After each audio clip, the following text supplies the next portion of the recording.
اعوذ باللہ من الشیطان اللعین الرجیم بسم اللہ الرحمن الرحیم الحمد للہ وکفی وسلام علی عبادہ الذین اصطفی.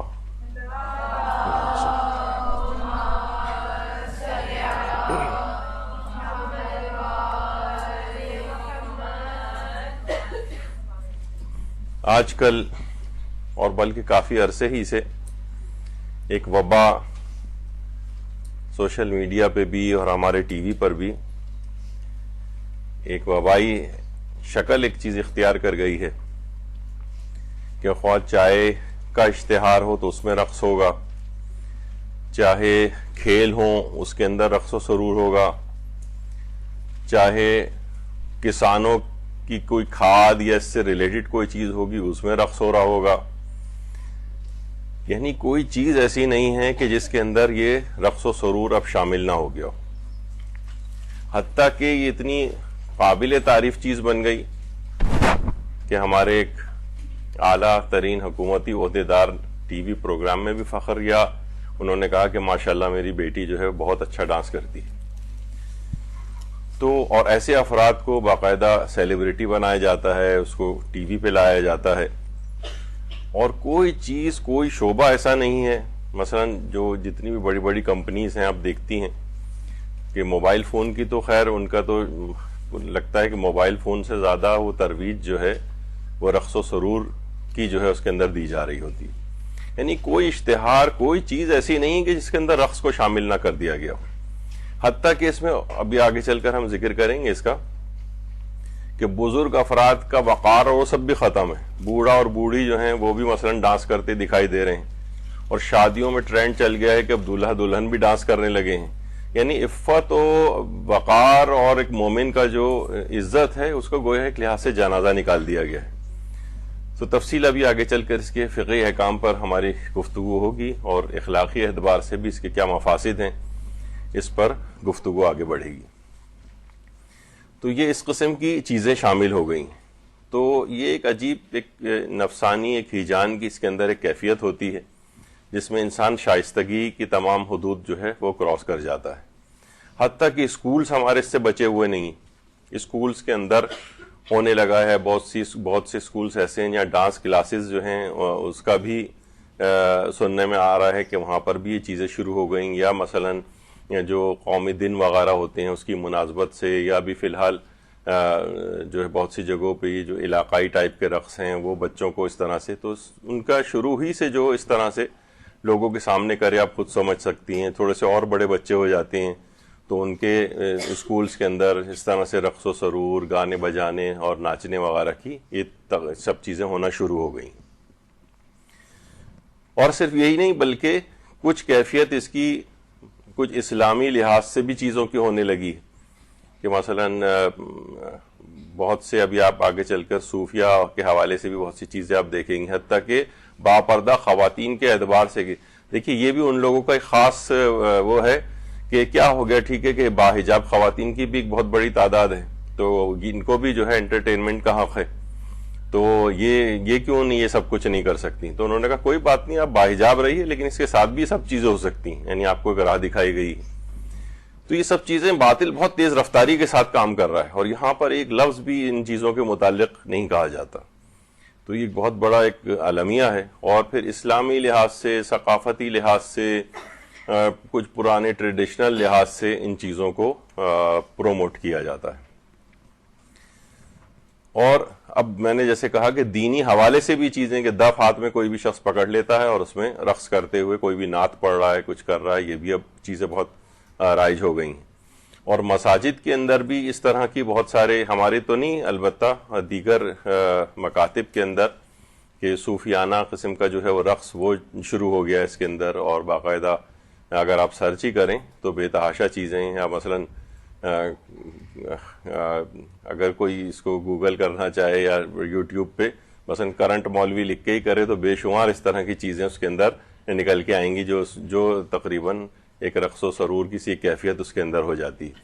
حتیٰ کہ جناب وہ بیچارہ گھوڑا کہ جو کہ میدان کا شہسوار تھا اور جنگوں اور جہاد کے اندر جو ہے اس کی ایک کارکردگی تھی، اس کو بھی لوگوں نے نچوانے کے لیے جو ہے اس کو جو ہے وہ اس کے باقاعدہ میلے مویشیاں لگتی ہیں اور گھوڑوں وغیرہ کی بھی رقص اس میں دکھائی جاتی ہیں. البتہ گھوڑا تو ظاہر کسی تقلید وغیرہ میں نہیں ہوتا ہے تو وہ ڈانس کر بھی لے تو کچھ نہیں, لیکن میں اس مینٹیلٹی کے لحاظ سے کہہ رہا ہوں کہ جو لوگ یہ سب کام کر رہے ہیں اور جو اس کو اپنی خواہشات کی انٹرٹینمنٹ وغیرہ کے لحاظ سے, تو وہ گھوڑے کو دیکھ کر بھی ناچتے ہوئے بڑا خوش ہوتے ہیں. یہاں تک کہ اس کو بھی بہت چیز اور بہت پسندیدہ کہ جناب فٹ بال کا ورلڈ کپ ہو رہا ہے اور کوئی ٹیم جیت گئی ہے تو جناب وہ اپنی والدہ کے ساتھ رقص کر رہے ہیں. یعنی اب یہ چیزیں بھی ہونے لگی ہیں کہ باپ کا بیٹی کے ساتھ رقص, بھائیوں کا بہنوں کے ساتھ رقص. یہ تو پھر بھی خاتون ایک باحجاب ہیں, لیکن البتہ رقص کرنے کی تو اس میں بھی اجازت نہیں ہے, ابھی آگے چل کر ذکر ہوگا, فتاوے ذکر ہوں گے. اور وہ جو بھائی بہنوں اور شوہر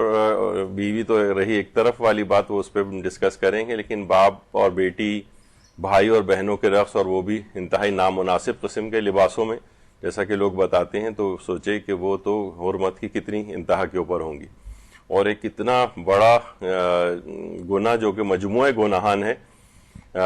وہ سب لوگوں کے سامنے ایک بہت ہی جائز, حلال اور بہت ہی لائٹ اس میں پیش کیا جاتا ہے. دیکھیے کوئی بھی شخص برائی سے کب بچتا ہے؟ برائی سے اس وقت بچتا ہے جب وہ اس چیز کو برا ہونے کو برا سمجھتا ہے. اگر یہ احساس ہی آپ میں سے اور ہم میں سے ختم کر دیا جائے کہ یہ چیز بری ہے تو کوئی مسئلہ ہی پھر نہیں ہوگا. یہ تو یعنی جو پہلا محرک ہے گناہ سے بچنے کا وہ ہے برائی کو برا سمجھنا. وہ اگر نکال دیا جائے تو پھر انسان بچے گا کیوں؟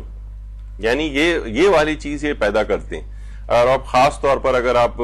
یہ جو ملٹی نیشنل کمپنیاں ہیں اور مختلف ڈرنکس بنانے والی, سافٹ ڈرنکس بنانے والی کمپنیاں ہیں, اب آپ دیکھتے ہیں یہ موبائل فون والی, یہ ایک ہی اشتہار کو یعنی بعض اوقات اتنا زیادہ یعنی سینکڑوں اور ہزاروں مرتبہ دکھاتے ہیں کہ آپ بھی پریشان ہو جاتے ہیں, بھئی کب تک ایک ہی چیز دیکھتے رہیں. لیکن کیا ہے, نہیں, وہ امپیکٹ ان کو پتا ہے کہ اس چیز کا کتنا زیادہ اثر ہے.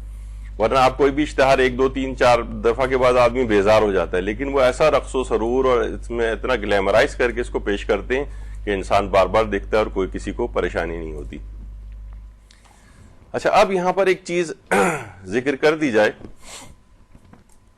کہ ابھی ہم رقص کے موضوع کے اوپر اس کا فقہ حکم بتائیں گے. تو سب سے پہلی چیز علماء کے ہاں یہ ڈسکس ہوتی ہے کہ یہ رقص کی جو حرمت ہے یہ مطلق ہے, یہ لہو کے عنوان سے, یعنی باقاعدہ روایات کے اندر رقص کا نام لے کر اس کو منع کیا گیا ہے, یا یہ کہ نام کے لحاظ سے تو نہیں ہے یہ مسئلہ, البتہ لہو و لعب یعنی جس کا حرام ہونا قطعی ہے روایات میں, یہ اسی کے مصداق اور عنوان کے اندر شامل ہے. کیونکہ آپ دیکھیں جیسے جوا سے مربوط جو کھیل ہیں اس میں چند ایک ہی ایسے ہیں جیسے شطرنج یا تاش وغیرہ, لیکن اس کے علاوہ بھی جوئے کی بہت ساری اقسام آ گئی ہیں, لاٹری ٹکٹس ہیں اور فلاں ہیں. وہ سب تو روایات میں نام لے کر نہیں آیا, لیکن وہ کسی ایک خاص عنوان کے تحت اس کے اندر شامل ہو جاتے ہیں. تو یہاں پر بھی لہو و لعب یا گناہ کی محفلوں سے ریلیٹڈ جو چیزیں ہیں, کیا یہ اس عنوان سے رقص حرام ہے یا باقاعدہ اس کا کوئی نام لیا گیا ہے اور اس کی حرمت کو مطلق قرار دیا گیا ہے؟ اچھا, اب دیکھیے ایک چیز اور بھی ہے کہ کیا یہ رقص بذات خود فی نفس ہی حرام ہے؟ اس میں علماء کے مختلف نظریات, جیسے ہمارے آیت اللہ سید محمد رضا گل پائگانی, ان کا یہ فتویٰ تھا کہ فی نفس ہی رقص حرام ہے, بذات خود حرام ہے, مطلق طور پر ہی حرام ہے. اور اسی طرح سے ان کے جو داماد تھے آیت اللہ شیخ لطف اللہ صافی گل پائگانی, کچھ عرصے پہلے ان کا انتقال ہوا, ان کا بھی فتویٰ یہی تھا کہ رقص جو ہے وہ بذات خود حرام ہے. اچھا, بعض مراجع جو ہیں احتیاط واجب کے طور پر مطلقاً حرام, ان کا تو فتویٰ تھا جو بھی آپ نے صافی گل پائگانی اور سید محمد رضا گل پائگانی کا سنا. بعض مراجع احتیاط واجب کے طور پر مطلقاً حرام قرار دیتے ہیں, یعنی اس میں کوئی اور مفسدہ نہ بھی ہو, لہو و لعب کا عنوان نہ بھی ہو, تب بھی کہتے ہیں کہ احتیاط واجب یہ ہے کہ آپ رقص نہیں کر سکتے. ابھی تفصیل اس کی آگے آئے گی. یعنی کچھ علماء فتوے کی بنا پر حرام قرار دیتے ہیں اور کچھ احتیاط واجب لگاتے ہیں. احتیاط واجب لگانے والوں میں آیت اللہ سیستانی شامل ہیں. آیت اللہ سیستانی کے ابھی کثیر فتاوی بھی آپ کے سامنے نقل ہوں گے. تو وہ فرماتے ہیں احتیاط واجب کی بنا پر رقص حرام ہے. اسی طرح سے آیت اللہ ناصر مکارم شیرازی کا بھی یہی نظریہ ہے کہ احتیاط واجب کی بنا پر رقص حرام ہے. اسی طرح آیت اللہ وحید خراسانی کا بھی یہی نظریہ ہے کہ احتیاط واجب کی بنا پر رقص حرام ہے۔ اچھا، بعض مراجع ہیں جو یہ کہتے ہیں کہ رقص سے جو مربوط اور جڑے ہوئے جو حرام کام ہیں ان کی بنا پر رقص حرام ہے۔ وہ کہتے ہیں فی نفس ہی حرام نہیں ہے، لیکن رقص کے ساتھ جو چیزیں جڑ گئی ہیں، لاہوی موسیقی جڑ گئی ہے، مثلا برے جذبات کو ابھارنے والا رقص ہو رہا ہے، اور نفسانی ہیجان اس کے اندر درپیش ہے، لہو و لعب کا عنوان اس کے اندر ہے، اس سے جو مربوط اور گناہان ہیں، بے حجابی ہے، یعنی ایک ظاہر ہے کہ رقص جو ہوتا ہے یہ پورا ایک زبردست قسم کا حرام کاموں کا ایک پیکیج ہے۔ یہ فرماتے ہیں کہ جو رقص سے جو جڑے ہوئے حرام کام ہیں ان کی بنا پر رقص حرام ہے۔ ان میں مثلا آیت اللہ خوئی مرحوم ان کا یہ نظریہ تھا، اسی طریقے سے آیت اللہ شیخ جواد تبریزی کا بھی یہ نظریہ تھا، اور رہبر معظم آیت اللہ خامنئی کا بھی یہ نظریہ ہے۔ وہ کہتے ہیں کیونکہ اس کے ساتھ یہ سب چیزیں جو جڑی ہوئی ہیں، اور یہ نفسانی شہوات کو جو ہے وہ بھڑکانے والا ہوتا ہے، اور یہ اس طرح کی چیزیں اس کے اندر گناہ کی طرف جو ہے کھینچ کے لے جانے والا ہے، اس میں یہ لہو و لعب اور یہ اس قسم کے جو مفاسد شامل ہیں، بے حجابی اس کے اندر ہوتی ہے، اور نامحرم محرم کا جو جس طرح سے ایک دوسرے کو بے حجابانہ وہ دیکھتے ہیں اور ان کے منفی جذبات جو ہیں ابھرتے ہیں، اس کی بنا پر یہ چیز حرام ہے۔ تو آپ نے دیکھا کہ کچھ کہتے ہیں کہ بذات خود حرام ہے، فتوے کی بنا پر، کچھ کہتے ہیں احتیاط واجب کی بنا پر بذات خود حرام ہے، اور کچھ کہتے ہیں کہ اس سے مربوط جو جڑے ہوئے دیگر حرام کام ہیں ان کی بنا پر حرام ہے۔ اچھا، اگر رقص میں تحریک شہوت یا ارتکاب گناہ یا مفسدہ اور خرابی نہ ہو تو، یعنی اگر ہم کوئی چیز ایسی پیش کر دیں، مثلا بہت سے لوگ، میں نے ایک دفعہ پہلے بھی ذکر کیا تھا کہ ایک عالم کے سامنے بہت سارے بعض نوجوانوں نے کہا کہ اچھا مثلا کوئی تمام حرام چیزیں اس میں سے نکال دیں، کوئی فلاں چیز بھی نہ ہو، اور یہ بھی نہ ہو، اور یہ بھی نہ ہو، اور یہ بھی نہ ہو، اور فلمیں مثلا دیکھی جائیں، یا ہم پہ تو کوئی اس کا اثر نہیں ہو رہا ہے، اور سب کچھ۔ تو اتنی آئیڈیل کنڈیشنز انہوں نے پیش کی، تو عالم نے کہا کہ پھر آپ ایسا کیجئے کہ اپنا جا کر علاج کروائیے، یعنی ممکن ہی نہیں ہے معاشرے کے اندر آپ ایسے خیالی چیزیں جو ہیں اس میں پیش کر رہے ہیں کہ جناب رقص ہم دیکھ رہے ہیں، اس میں نہ تحریک شہوت ہوتی ہے، نہ کوئی ارتکاب گناہ ہوتا ہے، نہ کوئی مفسدہ اور خرابی ہے، ہر لحاظ سے انتہائی پاک و پاکیزہ قسم کی کوئی چیز جو ہے، تو وہ ایسی کوئی چیز بس یہ خیالی دنیا کے اندر ہو سکتی ہے۔ آقا سیستانی فرماتے احتیاط واجب یہ ہے کہ یہ تمام چیزیں اگر نہ بھی ہو تب بھی رقص حرام ہے احتیاط واجب کی بنا پر۔ یعنی آپ کہیں کوئی اس میں برائی نہیں ہو رہی، ہم کسی گناہ میں نہیں پڑ رہے، سمجھیں کہ سب جو اس میں رقص و سرور رقص کر بھی رہے ہیں وہ سارے بالکل باحجاب ہیں، کسی کا لباس بھی نامناسب نہیں ہے، حرام موسیقی بھی نہیں بجائی جا رہی ہے، اور مکس گیدرنگ بھی نہیں ہے، فلاں، یعنی جتنی چیزیں آپ کہیں وہ آقا سیستانی فرماتے ہیں احتیاط واجب یہ ہے کہ نہیں، اس صورت میں بھی یہ جائز نہیں۔ اچھا، ایک اور بھی مسئلہ ہوتا ہے، بہت سے لوگ یہ بھی کہتے ہیں کہ جناب یہ جو مفاسد اور یہ سب آپ ذکر کر رہے ہیں، یعنی ان علماء کے بھی مقلدین، کہ ہم پر تو ان کا اثر نہیں ہو رہا ہے نا، یعنی ہمارا نفس مثلا بہت مضبوط ہے، ہم اگر یہ رقص دیکھ بھی لیں تو ہمارے نفس کے اوپر کوئی اثرات مرتب نہیں ہو رہے، جسے ہم کہتے ہیں کہ یہ جو آثار شہوت یا اس کی جو خرابیاں ہیں، ان کا جو مفسدہ ہے یہ نوعی ہے یا فردی ہے۔ یعنی نوعی سے مراد یہ کہ ان جنرل یہ لوگوں کے جذبات کو بھڑکانے والے ہیں، یا کسی خاص پرٹیکولر آدمی جو دیکھ رہا ہے اس کا حکم ہے یہ۔ مثلا اگر یہ مسئلہ فردی ہوتا کہ ہر شخص یہ دیکھے کہ اس کے منفی جذبات ابھر رہے ہیں یا نہیں، وہ برائی کی طرف جا رہا ہے یا نہیں، تو پھر ہم یہ کہتے کہ چلو یہ اپنے آپ کانفیڈنٹ ہے تو اس کے لیے جائز ہو جائے گا مثلا۔ تو علماء اس میں فرماتے ہیں کہ نہیں، فردی مسئلہ نہیں ہے، نوعی مسئلہ ہے۔ نوعی کے معنی ہے کہ یہ کسی بھی شخص کے منفی جذبات کو ابھار سکنے کی صلاحیت رکھتا ہے یا نہیں رکھتا ہے یہ رقص۔ اگر رکھتا ہے تو آپ کے لیے بھی حرام ہے، چاہے آپ پر اس کا اثر نہ ہو رہا ہو۔ تو یہ بہت سے ہوتے ہیں نا، لوگ کہتے ہیں کہ بھائی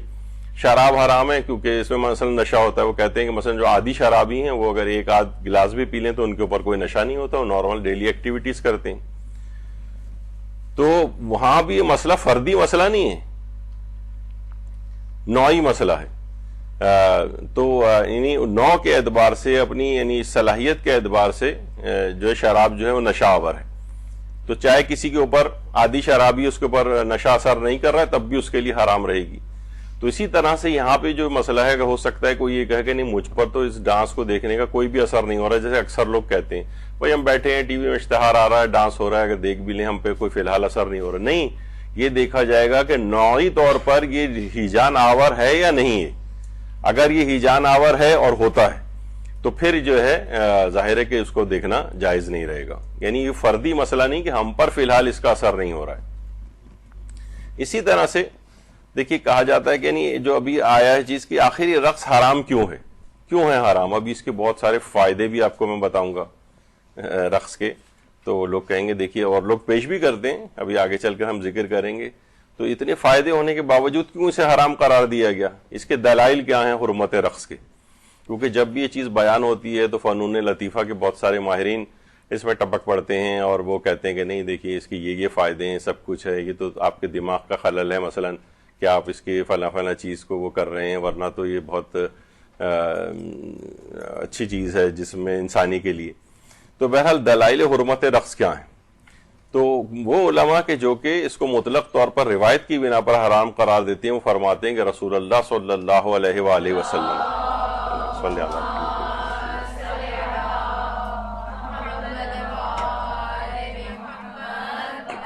انہوں نے اسے حرام قرار دیا.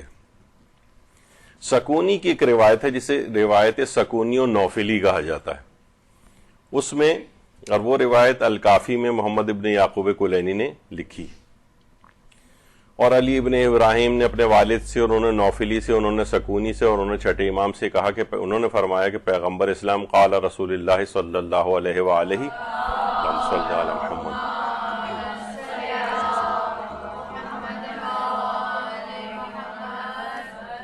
انہاکم عن الزفن، کہ رسول اللہ نے منع کیا رقص کرنے کو. اور پھر وہ دیگر آلات موسیقی وغیرہ کا تذکرہ آیا. یعنی جو رقص کرنے کو چھٹے امام فرماتے ہیں کہ پیغمبر اسلام نے منع کیا. یعنی ڈکشنریز کے اندر بھی زفن جو ہے وہ رقص کرنے کو کہا جاتا ہے. اچھا، اب یہاں پر جو ہے کچھ ہمارے کچھ علماء جس میں علامہ مجلسی ہیں، انہوں نے کہا ہے کہ اس میں جو نوفلی ہے اس کے متعلق کہا ہے کہ یہ ضعیف راویوں میں سے ہے نوفلی. لیکن بہرحال سکونی کے متعلق علماء، لیکن یہ بھی ان کا صرف علامہ مجلسی کی حد تک ہے، لیکن دیگر اور علماء جو ہیں جو رجال کے، وہ ان دونوں ہی کو معتبر سمجھتے ہیں. تو وہ علماء ظاہر ہے کہ جو کہ اس روایت کو نوفلی کی وجہ سے ضعیف سمجھتے ہیں، ان کا پھر یہ اس دلیل کے تحت اس حوالی حدیث کے مطابق اس کی حرمت کو ذکر نہیں کرتے، بلکہ وہ کہتے ہیں لہو و لعب کے عنوان سے، وہ جس کی جو کہ پہلے سے ہی معتبر روایات سے ثابت ہے، لہو و لعب. اچھا، یعنی کہا جاتا ہے کہ رقص جو ہے وہ لہو و لعب کا مصداق ہے، اور لہو و لعب اسلام میں مسلماً حرام ہے. اس کے مکمل دلائل موجود ہیں. یہ اسی کے پیکج میں پارٹ اینڈ پارسل کے طور پر رقص اسی لہو و لعب کے اندر شامل ہے. یعنی اگر اس روایت کو ہم معتبر نہیں بھی مانے، سکونی کی روایت کو یا نوفلی کی روایت کو، نوفلی کی وجہ سے، وہ اگرچہ بہت کم علماء اس کے قائل ہیں، لیکن پھر بھی اس کو تائید کے طور پر یہ والی روایت معید یعنی تائید کے طور پر اس کو جو ہے وہ پیش کرتے ہیں.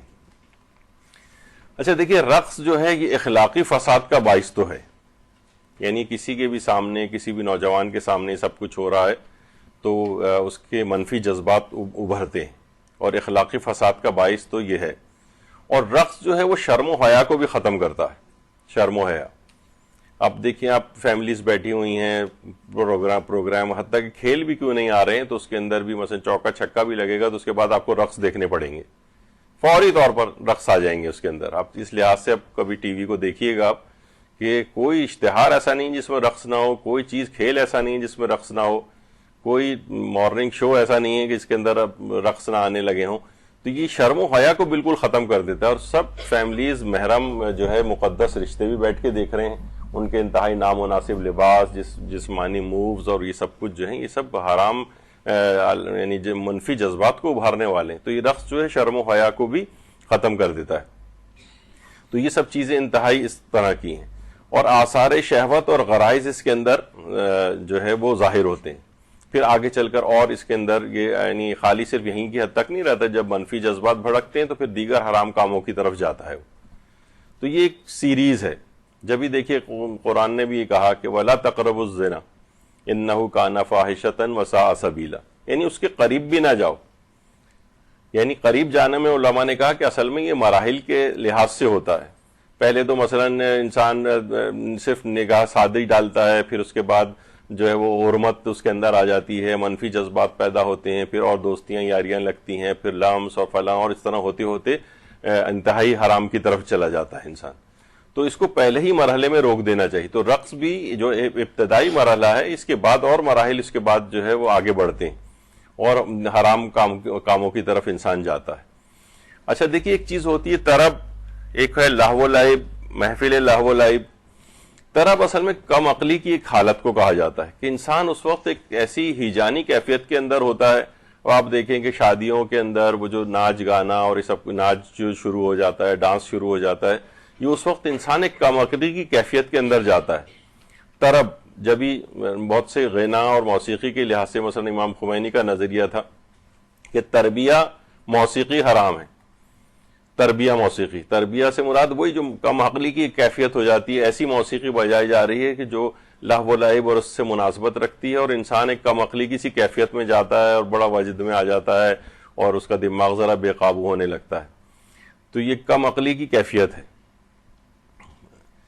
اچھا، اور یہ جو کثرت لہو و لعب ہے، یعنی اس طرح کی چیزیں اگر انسان بار بار دیکھتا ہے تو اس کی عقل میں بڑی نمایاں کمی ہونے لگتی. بظاہر وہ ہو سکتا ہے کہ پی ایچ ڈی ہو، اول تو جو اس قسم کے زیادہ پڑھے لکھے افراد ہیں، آپ دیکھیں کہ جو زیادہ سنجیدہ اور وہ اس قسم کی ایکٹیویٹیز میں نہیں جاتے. مثلا کسی سائنسدان کو آپ نے کبھی رقص کرتے شاید نہ دیکھا ہو، کسی بڑے ماہر معاشیات کو یا علم و آگہی رکھنے والے شخص کو آپ نے کبھی اس قسم کے، یعنی وہ اپنی شان کے خلاف سمجھتا ہے، اس کی عقل ذرا کافی انٹیکٹ رہتی ہے اس معاملے میں. لیکن یہ جو لہو و لعب کے اندر شکار جو لوگ ہوتے ہیں، ان کو ہر وقت صرف ایک اسی طرح کی کم عقلی کی کیفیت ان کے اوپر ہوتی ہے. اور یہی وجہ ہے کہ حضرت امیر المومنین علیہ الصلوۃ والسلام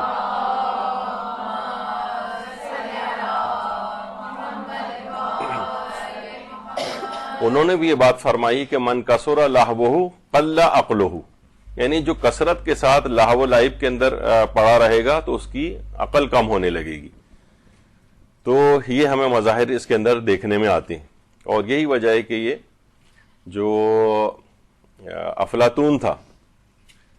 پلیٹو، اس نے جو کتاب لکھی تھی دی ریپبلک، اس میں یہی لکھا تھا اس نے کہ rhythm and melody accompanied by dance are the barbarous expression of the soul. اس نے کہا تھا یہ ترنم اور ساز اور رقص کے ساتھ مل جائیں تو انسانی روح کا انتہائی وحشیانہ اظہار اس میں ہوتا ہے. وحشیانہ اظہار، یعنی اتنا پرانا، یعنی سوچیں کہ جس کے شاگرد تھے جو ہے ارسطو، یہ ارسطو کا شاگرد تھا، اور سقراط، اور یہ تو ان لوگوں نے اس کے کام کو پھر آگے بڑھایا تھا. تو بہرحال افلاطون جو ہے اس کا یہ جملے تھے کہ ترنم اور ساز کو اگر ہم رقص کے ساتھ ملا دیں تو انسانی روح کا انتہائی وحشیانہ اظہار اس کے اندر ہوتا ہے. تو یہ ہمیشہ سے یہ بڑے بڑے عقل مند حضرات اس کو، رقص کو جو ہے وہ وحشیانہ اظہار انسانی روح کا قرار دیتے ہیں. اچھا، منفی خواہشات کو ابھارنے میں رقص جو ہے وہ بڑا ہی پارٹ پلے کرتا ہے، جس میں ایک چیز لہو و لعب کے عنوان سے فقہی اعتبار سے چیز کہی جاتی ہے. لہو و لعب کا حرام ہونا یہ قطعی بنیادوں کے اوپر ثابت ہے، جو کہ ابھی ہمارا فی الحال موضوع نہیں ہے. گانوں کے مسئلے میں بھی یہ چیز بہت آتی ہے. لہو و لعب یعنی وہ چیزیں جو گناہ کی محفلوں سے سازگار ہوتی ہیں، منفی جذبات کو ابھارنے والی ہوتی ہیں، انسان کے اخلاق کو بگاڑنے والی ہوتی ہیں، یہ وہ لہو و لعب. اگرچہ اس کی تعریف اسی طریقے سے، یعنی لہو جو ہے کا جب بھی لفظ آ جائے، یہ لہو نہیں ہے بلکہ لہو، یعنی یہ عیش و عشرت اور گناہ کی محافل سے ہم آہنگی. جب ہم انشاءاللہ ارادہ ہے کہ دوبارہ گانے اور موسیقی کے فقہی احکام بھی آگے کی نشستوں میں شاید بیان کریں، تو اس میں ذرا ان کی اور تفصیل آئے گی، کیونکہ اس کے اندر تو سارا کھیل ہی اس لفظ کا ہے کہ یہ لہو و لعب سے مناسبت کیا چیز ہوتی ہے، لہو و لعب کی محفلیں کون سی ہوتی ہیں. تو عیش و عشرت اور گناہ کی محافل سے ہم آہنگی جس کے اندر پائی جائے وہ لہو ہے. اور اسی طرح کی یہ محفلیں جس کے اندر لہو ہوتا ہے، یہ محافل لہو و لعب کہلاتی ہیں. یعنی محافل لہو و لعب کون سی ہوتی ہیں؟ یعنی وہ محافل، وہ سیٹنگز، وہ اجتماعات کہ جن کا مقصد ہی جو ہے وہ جہاں فاسق و فاجر و بے دین افراد آ کر جمع ہوتے ہیں اور ان محافل کا کوئی عقلی فائدہ بھی نہیں ہوتا اور ان کا مقصد نفس کو لذت پہنچانا اور شہوت کو بھڑکانا ہوتا ہے. عام طور پہ کون سی ایسی محافل ہوتی ہیں؟ مثالیں اس کی مثلا یہ محفل غزل، شام موسیقی، شام غزل اور ورائٹی پروگرامز اور اس طرح کے یہ مارننگ شوز، یا مثلا یہ جو مختلف صابنوں کی جو ہے وہ ایوارڈ کی تقریبات اور فلاں، یہ سب جو ہیں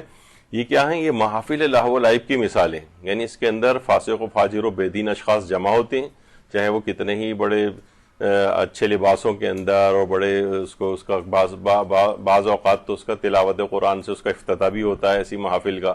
اور اس کے بعد جو فسق و فجور وہاں پر ہوتا ہے. تو جہاں پر فاسق و فاجر و بے دین اشخاص آ کر جمع ہوتے ہیں، ان محافل کا کوئی عقلی فائدہ بھی نہیں ہوتا اور ان کو برپا کرنے کا مقصد نفس کو لذت پہنچانا اور شہوت کو بھڑکانا ہوتا ہے. یہ محافل لہو و لعب کی جو مثالیں میں نے آپ کے سامنے پیش کی، یہ ٹی وی پہ آپ دیکھیں. ایسی محافل میں شرکت کرنا بھی حرام ہوتا ہے، چاہے آپ وہاں پر کوئی بھی یعنی کوئی کسی کانوں میں روئی آپ جو ڈال کے بیٹھ جائیں، آنکھیں بند کر کے بیٹھ جائیں، آنکھوں کو پٹی باندھ کے بیٹھ جائیں، اس میں شرکت ہی جائز نہیں ہوتی محافل لہو و لعب میں. تو یہ اسی کا ہی پارٹ. اچھا، محافل لہو و لعب میں شرکت یعنی خود ہمارے چھٹے امام جعفر صادق علیہ السلام فرماتے ہیں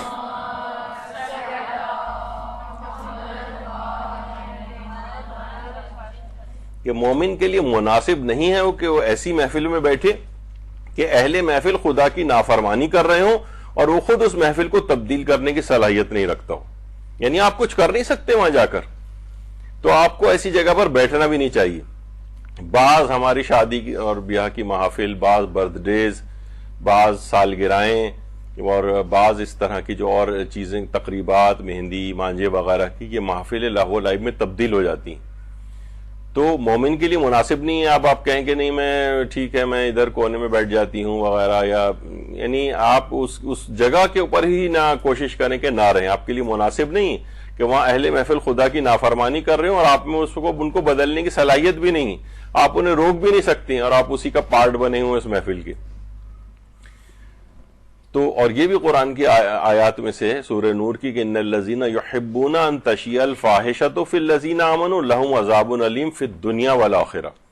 یعنی وہ لوگ جو اس بات کو پسند کرتے ہیں کہ یہ فواحش عوام میں بڑھیں، یہ رقص و سرور کو برپا کرنے والے، اس کو پیش کرنے والے اور اس کا مظاہرہ کرنے والے، اور جیسے کہ لوگوں نے بتایا کہ جناب بہت ہی زیادہ اس وقت رقص و سرور اور وہ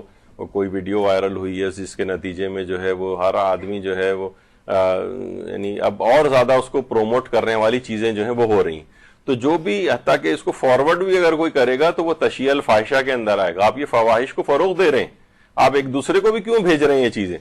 دیکھیے بہت سی چیزیں ایسی ہوتی ہیں جیسے ہمارے بہت کچھ کہ فلاں شخص نے یہ کہہ دیا، اب وہ کہا کسی بہت چھوٹے سے مجمع میں کسی علاقے میں ہے، مثلا مجالس وغیرہ کے عنوان سے بھی، لیکن آپ وائرل کر کے یعنی جن تک پیغام وہ چیز نہیں بھی غلط پہنچی نا، آپ زبردستی ان تک چیز پہنچاتے ہیں. یہ انتہائی نوجوانوں کا کھیل ہاتھ کے اندر آ گیا ہے. یعنی بہت سی چیزوں کو یعنی اس کو روکنا چاہیے، وہ اس علاقے ہی کے طور پر اس کو ڈیل کر لینا چاہیے، نہ کہ کوئی بھی چیز چھوٹی سی نکال کے اور اپنے کیونکہ مفاد اس میں کوئی وابستہ ہوتا ہے، اپنی کوئی تھیم ان سے میچ کر رہی ہوتی ہے کہ ہم یوں اگر پیش کریں گے تو اس کو ہم یوں بدنام کریں گے فلاں کو، تو وہ اس سے کیا ہوتا ہے کہ دوسروں کے بھی ہاتھ وہ چیز آتی. تو بہرحال یہ فواحش کو اس لحاظ سے فروغ دینا، ڈانس کی ویڈیوز کو ادھر سے ادھر بھیجنا، یہ دیکھیے یہ کیا ہے، چاہے وہ اس عنوان سے کیوں نہ ہو، یہ بھی ایک طریقہ ہے سافٹ قسم کا.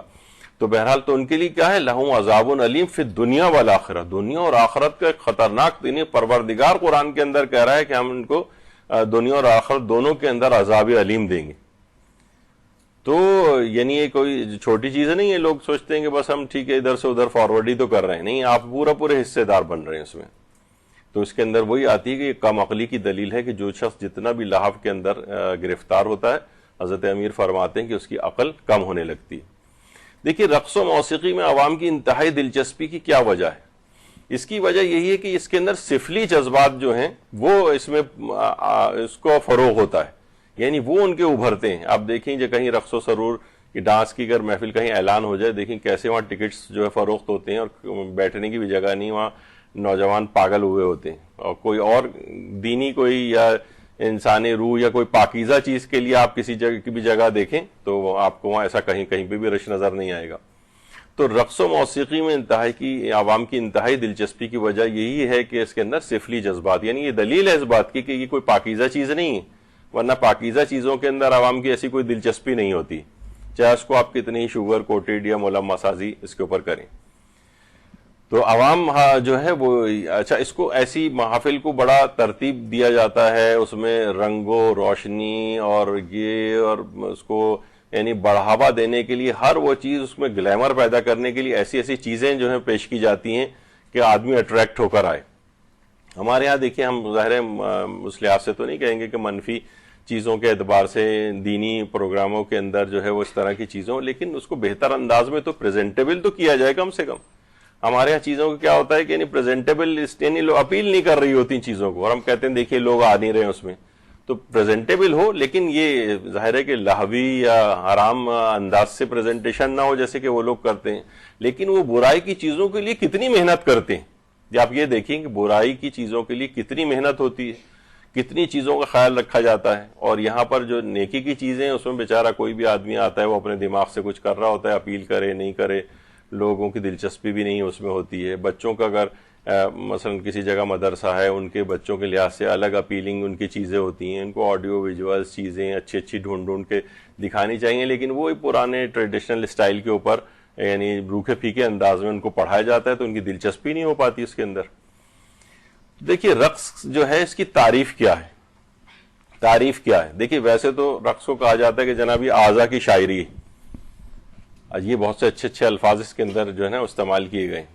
اب کون سے اعضا کی شاعری؟ وہی جہنمی اعضا کی شاعری. اسے کہا جاتا ہے روح کی غذا ہے موسیقی، گانا و موسیقی روح کی غذا ہے. تو ہم بھی کہتے ہیں کہ جی ہاں بالکل ٹھیک ہے، روح کی غذا، لیکن کون سی روح کی غذا ہے؟ شیطانی روح کی غذا ہے. یہ پروردگار نے احسن تقویم کے اوپر جس کو فائز کیا ہے انسان کو، یہ اس کی روح کی غذا تو نہیں ہے گانا اور موسیقی. یا مثلا یہ کہا جائے اس کے کتنے اچھے نام دے دیے جائیں. تھا نا جب وہ افغانستان اور اس کے اوپر کہاں جو حملے ہو رہے تھے، اور عراق کے اوپر بھی، تو بہت سافٹ قسم کی جو ہے وہ اس کے لیے اصطلاحات گڑی گئی تھیں، کولیٹرل ڈیمیج اور اس طرح کے، اور بھی میں نے اس کے اندر سنتا تھا اسمارٹ بامبس، یعنی بڑے اچھے اور سافٹ انداز میں جیسے کوئی مٹھائی وغیرہ کی چیز پیش کی جا رہی ہو، یعنی اپنی چیزوں کو وہ اس طرح کی چیزیں بنا کر پیش کرتے ہیں. تو اسی طریقے سے برائی والی چیزوں کو بھی کہ جناب یہ اعضا کی شاعری ہے.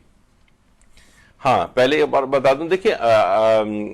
رقص کی تعریف کیا ہے. رقص کی تعریف یہ ہے کہ اس کو سب مجتہدین یہ کہتے ہیں کہ رقص کو کیا ہے، اس کو عوام کے اوپر چھوڑا گیا ہے.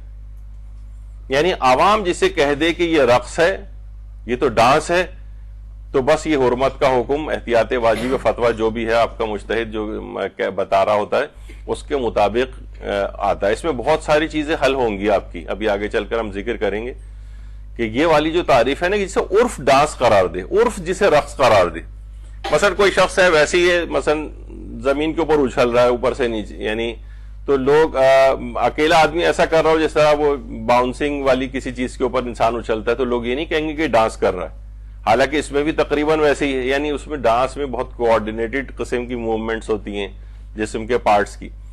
تو بہرحال یہ دماغ میں رکھیں کہ اس کی جو ویسی ٹیکنیکل چیزیں ہیں اس میں شریعت نہیں پڑتی ہے. وہ کہتی ہے بس عرف جس کو ڈانس قرار دے، کیونکہ اگر بہت ٹیکنیکل اس کے اندر چلے جائیں گے تو پھر تو لوگ کہیں گے یہ جناب یہ ورزش والا ڈانس الگ ہے، اور یہ فلاں چیز کا ڈانس الگ ہے، اور فوک ڈانس یہ الگ ہے، اور لہو و لعب والا ڈانس الگ ہے، اور قومی ترانہ اور یہ قومی نغموں کے اوپر جو ڈانس ہوتا ہے وہ الگ ہے. تو شریعت اس میں نہیں جاتی. شریعت کہتی ہے بس عرف جس کو ڈانس قرار دے. بس یہ دماغ میں رکھیے گا، اس سے آگے بہت سے مسئلے حل ہونے والے ہیں. اچھا، ہمارے برادران اہل سنت جو ہیں ان کا بھی ایک نظریہ ظاہر معاشرے کے اندر رہتے ہیں، تو تقریباً ان کے ہاں حنفی، شافعی نہیں مالکی اور حنبلی، حنفی، حنبلی اور مالکی، ان کے ہاں رقص جو ہے مطلق طور پر حرام نہیں، بلکہ وہ اس کو مکروہ قرار دیتے ہیں. اور بعض شافعی جو ہیں وہ مکروہ قرار دیتے ہیں، اور بعض جو ہے مباح بھی قرار دیتے ہیں. اور وہ ان کے ہاں یہ حرمت کا حکم کیوں نہیں ہے، اصل میں ابھی آگے چل کر ہم ذکر کریں گے کہ ایک روایت ان کے پاس ہے. تو بعض ضعیف، دیکھیے کچھ علماء، کچھ تو روایات اس میں ضعیف ہیں، یعنی خود ان کے اپنے بھی علماء کہتے ہیں کہ اس میں جو روایات ہیں ایک آدھ معتبر بھی ہے لیکن اور جو روایات ہیں کہا وہ ضعیف ہیں اس میں، اور وہ اس کی رقص کو جائز قرار نہیں دیتی ہیں۔ مثلا اس کے اندر جو جس سے وہ کہتے ہیں کہ حرام نہیں ہے اور جائز ہے، وہ اصل میں ایک روایت جو کہ صحیح مسلم کی ہے وہ لے کر آتے ہیں کہ پیغمبر اسلام نے حضرت عائشہ کو حبشیوں کا رقص دکھایا۔ تو ہمارے جو علماء ہیں، میں ان کا پڑھ رہا تھا آیت اللہ جعفر سبحانی کا، انہوں نے اپنے ایک درس خارج کے اندر بھی یہ بات اس والی روایت کو ڈسکس کیا ہے اور کہا ہے کہ اگرچہ یہ روایت سند کے اعتبار سے، یعنی اگر علماء اہل سنت کے اعتبار سے دیکھیں تو سند کے اعتبار سے یعنی یہ معتبر روایت ہے، لیکن کہا ہے کہ اس کا جو متن ہے کذب محض ہے، یہ صریح جھوٹ ہے۔ یعنی بلکہ یہ بھی انہوں نے لکھا ہے کہ کبھی ہم کہہ سکتے ہیں کہ بخاری و مسلم مثلاً، یا مثلاً کوئی اور مفتی صاحب بھی وہ اپنی بیوی کو مثلاً جو ہے وہ حبشیوں کا ڈانس دکھانے کے لیے لے گئے۔ کہا کہ پیغمبر اسلام جیسا کائنات کی افضل ترین ہستی، وہ کیسے ہم تصور کر سکتے ہیں کہ حبشیوں کا ڈانس اور رقص جو ہے وہ دکھانے لے کے گئے ہوں۔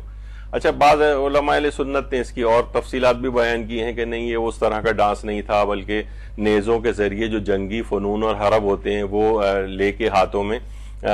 جو ہے وہ کر رہے تھے، حبشی وغیرہ اس کا مظاہرہ کر رہے تھے، اپنے سٹنٹس جو دکھاتے ہیں، تو اس کو جو ہے ڈانس کہا گیا، رقص۔ لیکن بہرحال اس نے یہی کہا ہے کہ وہ رقص دکھانے لے گئے تھے۔ تو یہ والی جو روایت ہے اس کی بنا پر ان کا نظریہ یہ ہے کہ بہرحال حرام تو نہیں ہے، البتہ دیگر جو چیزیں اس میں شامل ہیں اس کی وجہ سے اس میں کراہیت ہے۔ یا مثلا ایک روایت پیش کی جاتی ہے، امام نسائی نے سنن کبریٰ میں لکھی ہے، علامہ بہیقی نے لکھی ہے،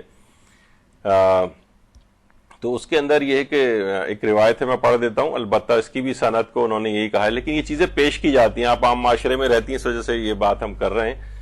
کہ پیغمبر اسلام نے حضرت زید بن ابن حارثہ کو اپنے بھائی اور مولا دوست کا درجہ عطا فرمایا، تو حضرت زید نے بھی اس اعزاز کے ملنے پر خوشی سے رسالت مآب کے گرد دائرے کی صورت میں رقص کرنے لگے حضرت زید۔ اس کے بعد حضرت جعفر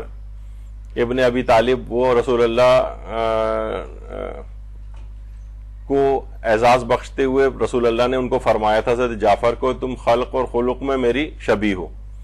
اس مرتبے کے ملنے کی خوشی میں حضرت جعفر طیار نے بھی حضرت زید کے گرد ایک حلقے کی صورت میں رقص کرنا شروع کر دیا۔ پھر رسول اللہ نے مولا علی کو اعزاز بخشتے ہوئے فرمایا، یا علی انتا منی و انا منکا، اے علی تجھ سے، تو مجھ سے ہے اور میں تجھ سے ہوں۔ اس پر حضرت علی کھڑے ہو کر حضرت جعفر کے گرد ایک تیسرا دائرے کی شکل میں رقص کرنا شروع ہو گئے۔ اب معاذ اللہ اس قسم کی جو روایات ہیں، بہرحال اس کو خود علماء اہل سنت بھی کہتے ہیں کہ نہیں، ان روایات کے اندر سخت ذوف پایا جاتا ہے، اور راویوں کے اعتبار سے اس کو ڈسکس کیا ہے انہوں نے۔ تو بہرحال بہت سی چیزیں جو ہیں وہ معاشرے میں اس طرح سے پیش کی جاتی ہیں کہ کوئی بات نہیں ہے تو سب جائز ہے۔ یا مثلا ایک دلیل اس میں پیش کی جاتی ہے، حضرت ایوب جب بہت سخت بیمار ہوئے تھے، اب دیکھیے انہوں نے اس کے لیے تعویلات اور اس کے جواز کی چیزیں گھڑی کہ ارکس برجلے کا ھذا مغتسل بارد و شراب، یعنی حضرت جب ایوب بہت زیادہ بیمار ہو گئے تو پروردگار نے ان کو حکم دیا کہ اپنے پاؤں کو زمین پر مارو، تو وہاں سے جو چشمہ جو جاری ہوگا وہ اس سے تم نہا بھی سکتے ہو، اور وہ پینے کے لیے ٹھنڈے پانی کے طور پہ بھی اسے استعمال کر سکتے ہو۔ تو فرماتے ہیں کہ یہ دیکھیے یہاں پر ارکس برجلے کا اپنے پاؤں کو زمین کے اوپر مارو، تو اس کی جس طرح رقص میں بھی پاؤں کو زمین پہ مارا جاتا ہے اس لحاظ سے، تو بھائی خود سوچیے کہ صرف ایک پاؤں مار کے اور معجزے کے ذریعے وہاں سے کوئی چشمہ نکلنا اور شفا کے لیے اس کو پینا یا استعمال کرنا، وہ ایک بالکل الگ چیز ہے۔ زمین پہ پاؤں مارنے کو، یعنی انہوں نے کہا کہ اس کا مطلب پاؤں اس میں بھی مارا جاتا ہے رقص میں، اور حضرت ایوب نے بھی مثلا مارا تھا۔ تو یہ سب بہت ہی یعنی بودی احمقانہ اور اس قسم کی جو دلائل ہیں وہ اس میں دیے جاتے ہیں۔ یا پھر کہا، پھر جو لوگوں نے جواب دیا کہ وَإِذِ اسْتَسْقَىٰ مُوسَىٰ لِقَوْمِهِ فَقُلْنَا اضْرِب بِّعَصَاكَ الْحَجَرَ فَانْفَجَرَتْ مِنْهُ اثْنَتَا عَشَرَةَ عَيْنًا، یعنی حضرت موسیٰ نے جب کہا کہ میری قوم جو ہے وہ پانی کی طلبگار ہے، تو پروردگار نے کہا کہ تم اپنے عصا کو پتھر کے اوپر مارو۔ جب انہوں نے پتھر پہ مارا تو اس میں سے 12 چشمے جاری ہو گئے۔ تو پھر اس لحاظ سے جب وہ پاؤں کو زمین پہ مارنے کا حکم تھا، اس سے اپنے رقص کی جو ہے وہ اس کی دلیل بنائی، تو پھر یہ بھی انہوں نے عصا کو بھی پتھر کے اوپر مارا۔ تو یعنی یہ کوئی دلیل تو نہیں بنے گی کہ یہ اس سے رقص کی جو ہے وہ اس کے جواز کی چیزیں، لیکن یہ چیزیں پیش کی جاتی ہیں معاشرے کے اندر، تو یہ آپ کے سامنے رہے کہ یہ سب بودی قسم کے دلائل ہیں۔ اچھا، اب آ جائیے جو فقہی اس کے احکام ہے اس لحاظ سے، عورت کا نامحرموں کے سامنے رقص، اب وہ چاہے شادی بیاہ کی محفل ہو یا کوئی بھی اس طرح کی ہو، عورت کا نامحرموں کے سامنے رقص کرنا یہ بھی احتیاط واجب کی بنا پر. اب میں زیادہ تر اس میں آغا سیستانی کے مسئلے بیان کروں گا، اور پھر آخر میں وہ میں نے شروع میں بیان کر دیا کہ وہ اس سے جڑے ہوئے مربوط حرام کاموں کی وجہ سے آغا رہبر یا آیت اللہ خوئی یا شیخ جواد تبریزی وغیرہ جو ہے اس کی جڑے ہوئے مربوط حرام کاموں کی وجہ سے اس کو حرام قرار دیتے ہیں. لیکن یہ اب جو مسئلے ہیں آغا سیستانی نے مختلف استفتاحات میں ان کے جواب دیے کہ عورت کا مثلا نامحرموں کے سامنے رقص، اور فرماتے ہیں احتیاط لازم کی بنا پر جائز نہیں. مرد کا نامحرم عورتوں کے سامنے رقص، چلیں عورت کی تو عزت، عفت، وقار اور اس کے حجاب کا مسئلہ ہے. بہت سے لوگ جو ہیں کہتے ہیں کہ چلو شادی بیاہ منگنی وغیرہ اس میں مرد حضرات بھی اس میں ٹپکتے ہیں اور وہ ڈانس کرنا شروع کر دیتے ہیں. نہیں، مردوں کے لیے بھی نامحرم عورتوں کے سامنے رقص ہی جائز نہیں احتیاط لازم کی بنا پر. یہی آغا سیستانی سے پوچھا گیا کہ عورت کا عورتوں کے سامنے رقص کا کیا حکم ہے اور مردوں کا مردوں کے رقص کے سامنے کیا حکم ہے؟ تو انہوں نے کہا احتیاط لازم یہ ہے کہ اس کو بھی ترک کیا جائے. یعنی عورت عورت کے سامنے بھی رقص نہیں کر سکتی اور مرد مرد کے سامنے بھی رقص نہیں کر سکتے احتیاط لازم کی بنا پر. یعنی عورت کا عورتوں کے سامنے رقص اور مرد کا، اچھا اب آ جائیے عورت کا عورتوں کے سامنے رقص، یہ بھی آپ نے سن لیا احتیاط لازم کی بنا پر منع ہے. مرد کا محرم عورتوں کے سامنے رقص، آغا سیستانی فرماتے ہیں یہ بھی نہیں. مثلا گھر کے اندر ہے، بس گھر ہی گھر کے لوگ ہیں اور جو ہے وہ گھر محرم عورتیں ہی موجود ہیں، بہنیں ہیں مثلا اور صرف ماں ہے، اس میں کوئی شخص جو ہے نا اٹھ کے ذرا ڈانس کرنا شروع کر دے خوشی سے، کسی شادی وادی کی یا مہندی کی تقریب ہو رہی ہے مثلا، تو اب لیکن کوئی نہ کوئی اور بھی تو نامحرم ہوتا ہے. چلے نامحرم ہو یا نہ ہو، دونوں صورتوں میں فرماتے کہ نہیں احتیاط لازم کی بنا پر یہ بھی جائز نہیں ہے. مرد کا محرم عورتوں کے سامنے رقص بھی جائز نہیں. اسی طرح مردوں کا مردوں کے سامنے رقص، یعنی کوئی مرد ہے وہ مردوں کے سامنے ہی رقص کر رہا ہے، کوئی عورتیں نہیں ہیں، بالکل خالصتاً سولجرز پارٹی ہو رہی ہے مثلا وہاں پر، تو ان کا بھی رقص مثلا جو محاذ وغیرہ پہ ہم دیکھنے میں آتا ہے کہ بہت سے ہمارے فوجی حضرات جو ہیں وہ اپنا ڈانس وغیرہ کرنا شروع کر دیتے ہیں اور بیچ میں وہ جل رہی ہے آگ وغیرہ اور اس کے ارد گرد اپنے آپ کو ذرا خوش وغیرہ رکھنے کے لیے. تو بہرحال مردوں کا مردوں کے سامنے رقص یہ بھی احتیاط لازم کی بنا پر جائز نہیں. اچھا عورت کا گھر کے محرم مردوں کے سامنے رقص، وہ بھی احتیاط لازم کی بنا پر جائز نہیں. بیوی کا شوہر کے سامنے رقص، یہ تمام شیعہ اور سنی فقہا متفق ہیں کہ بیوی اپنے شوہر کے سامنے رقص کر سکتی بشرطے وہاں کوئی اور نامحرم دیکھنے والا نہ ہو. اور اسی طرح شوہر کا بیوی کے سامنے رقص، ویسے تو شوہر کو تیگنی کا ناچ ویسے نہ چاہا ہوا ہوتا ہے،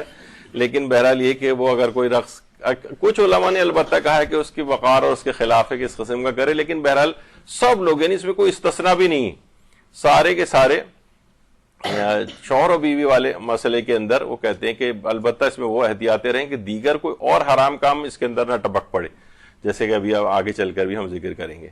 جس میں ایک یہی ہے کہ مثلا شوہر و بیوی چلیں وہ آپس میں ایک دوسرے کے ساتھ مل کر رقص کر رہے ہیں لیکن موسیقی کے ساتھ ہو رہا ہے، موسیقی لہوی بھی بجائی جا رہی ہے،